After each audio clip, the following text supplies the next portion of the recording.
Welcome, bienvenue, welcome once again to another live stream. This is the Karen Bashford Empowerment Mentor Show. And on this show, we talk about really how people can help themselves get to the point where they can see themselves as they truly are, where they can have enough self-confidence to make their way through in the world, to empower themselves, if you will. Today's topic is, how do you trust yourself after trauma? I guess what you mean by that is you made the decision to do a thing, to go with a person, to be in a relationship, and it's fallen into the poop. And now you're looking at yourself saying, well, I made that decision, so how can I trust myself? Is that pretty much it? Yeah, basically, because when you realize that the person you thought you had chosen for life perhaps turns out to be somebody who is not necessarily the kind of person you would want to be with continually, Right. it's a reflection on you as a person. And yeah, you do not trust yourself. You judge yourself that I've done wrong here. What can I do about it? Am I going to make the same mistakes? Am I going to choose the same kind of person and such like? So, yeah, it's getting around that self-judgment that is vital if you're wanting to go into another relationship. But it's so hard not to think. If you think anything of yourself at all, it's got to feel like a chink in the armor there. You. This is obviously your Achilles heel, that you don't know how to pick the people to spend your time with. You don't know how to pick the relationships you want to further, or to pick the right situation that's going to do you good as opposed to end up doing you harm. I mean, I know myself. All those questions go around my head after a traumatic breakup. Um, it's how do you stop that? Well, you start by recognizing that you can only make a judgment based on what you know of the person. Yes, it's true, isn't it? If they've been shielding aspects of themselves for you, you can't really blame yourself for having got it wrong, because you can only deal with what you're given, frankly. Exactly. So if somebody, I was having a conversation last night with a client of mine who unfortunately is in a situation where the family is being torn apart by a narcissist. Yeah, I've heard this kind of story before.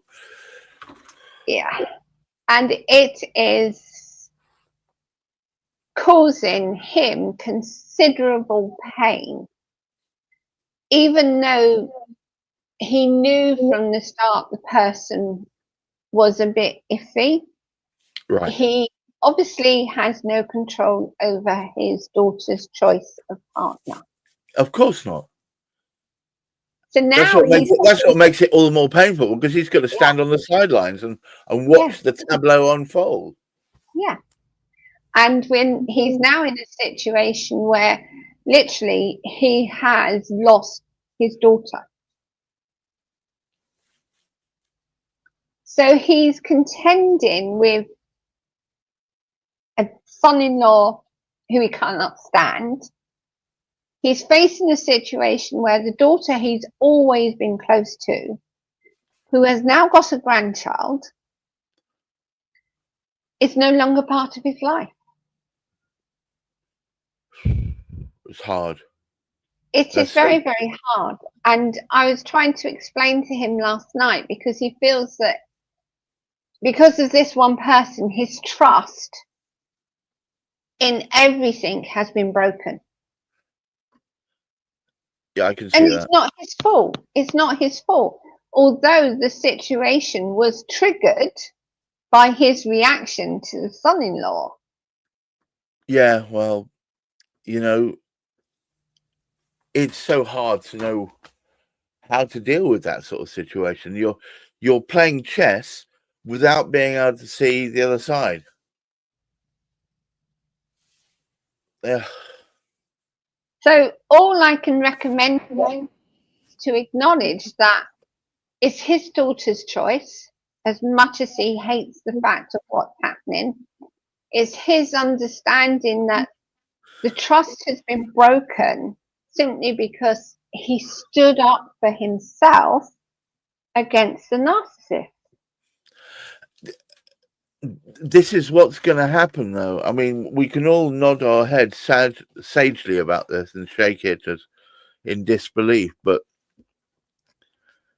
if you are faced with a person that you detest and that has under their wing your loved one, you have to, this is going to sound terrible, wait until they see sense for themselves. It's very hard because you're not in any kind of control or any real. No, it's terrible, really terrible. He's going to have to find some way to find peace with the fact that if she's going to come back to him, she's going to come back to him for her own free will. And that's the problem, isn't it? You do not know how long it's going to take. He's already questioning that relationship, but it's also impacting his son's relationship now, because the son is very close to the daughter. Oh, God. Right. So he's lost trust in himself because he didn't do very much to try and warn his daughter about the gentleman concerned.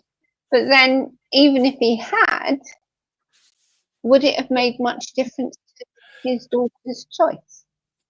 Possibly might have done, but actually possibly might have accelerated the. Yeah, it's a horrendous situation. Actually, I feel for him. It's in as much as being stuck, being unable to influence or even get your point across because the way it's completely blocked. He has no relationship with her now. It's And even if he does rebuild that relationship, there is always going to be an element of doubt. always. So his trust is going to never return in the way it was there originally, because he's been terribly hurt by her.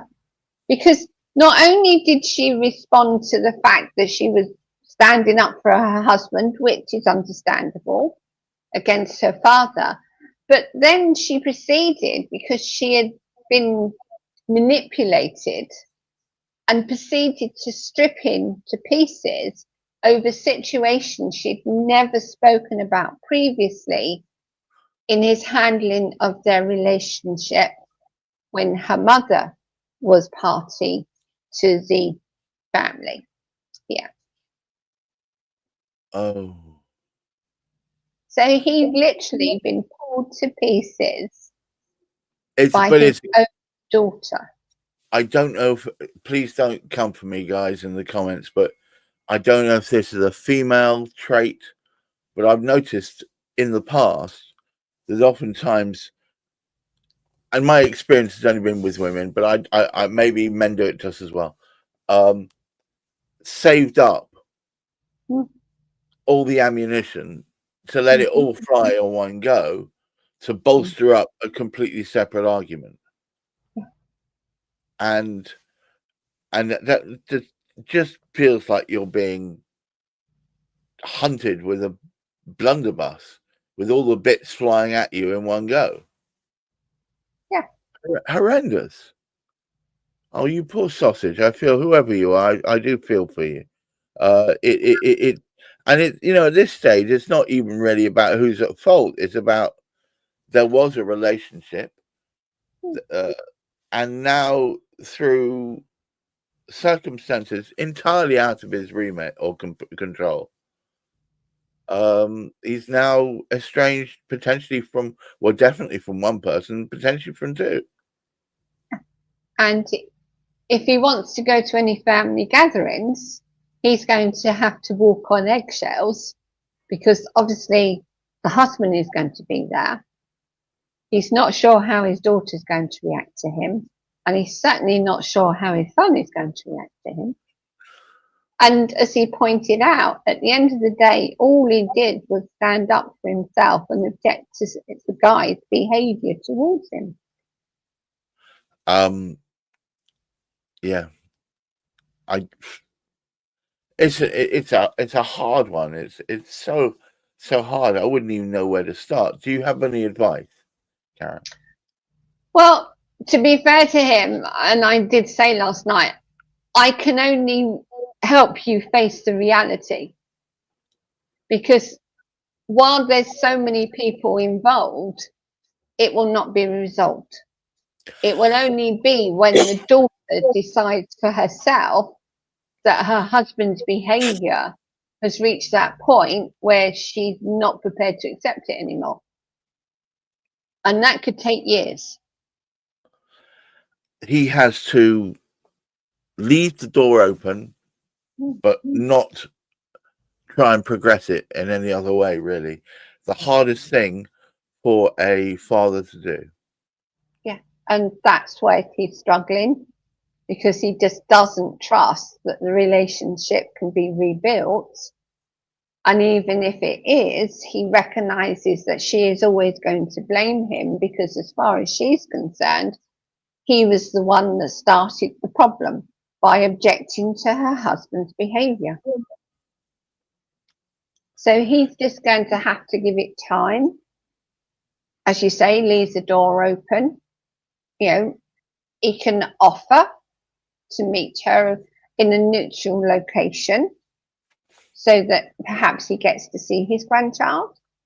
But other than that, it's just a case of stepping back and recognising that he's done the best he can do based on the circumstances. Because at the moment, not only does he not trust his own judgment anymore, he's actually judging himself.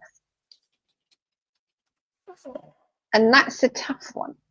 When you actually judge yourself because of somebody else's actions for which he has no control, that makes it even worse for him. Yes, it's very hard when you feel that you can't trust yourself because your previous actions have led to something. It probably the moment after the words had left his mouth, I bet you there was a moment of doubt.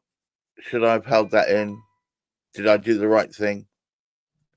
But as I said to him last night, if you hadn't dealt with the situation, it would have just escalated anyway, because every time he saw the son-in-law, he is going to automatically remember the guy's behaviour towards him. So it will come to that point in the future where the explosion would have happened, which could have been even worse than it is already.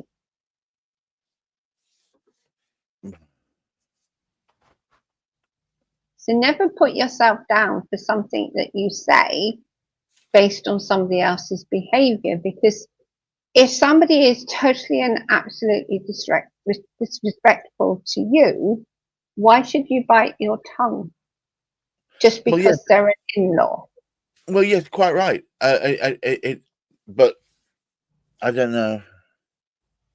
You can never get around something like this. It's just acknowledging that you did the right thing for yourself. So you have to trust that you have done the right thing for you.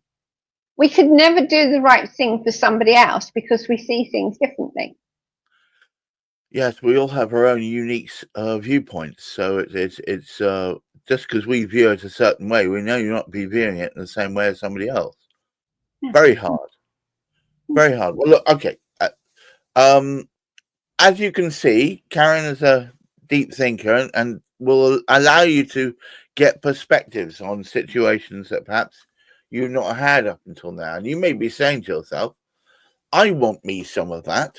I need someone to help me see better perspectives. What did I do? Well, one of the best places to go is to go KarenBashford.com. Have a discussion. Let her use her remarkable experiences and also her intuition to help guide you a little. And on top of that, there is rather a marvelous podcast. I know because I edit it. I end up listening to them all as well, which can really help give you perspective. Also, she interviews rather excellent people too. So, in between providing her own perspectives on things, she does interviews with people. So, overall, there's some rather incredible people that you've interviewed, I think, so far. I've got even better ones coming. Yeah, there we go. You see, if you want to find your way to that podcast, please scan the code above. But do remember, it's called the Empowered Women Life Leader Podcast. If you type that in, it's all over the shop. It's on Podbean, it's on iTunes, it's on Apple Music, it's on Amazon Music, basically on Spotify as well. If you want to find it, do go there. Well worth listening to. Thank you so much as ever, Karen, for your unique insights today. I mean, I think people expect from you a silver bullet that's going to solve everything. I think all you can do is help them see reality as it truly is. Yeah, which is sometimes as bitter a pill to swallow, frankly. To all of you out there, please keep your feet on the ground. Keep reaching for the stars. Who knows? You might catch the moon on the way. And start by having a listen to the Empowered Women Life Leaders podcast. You don't have to be a woman to listen to it. It's rather good either way. Until next week, I wish you well. Bye-bye now. Bye.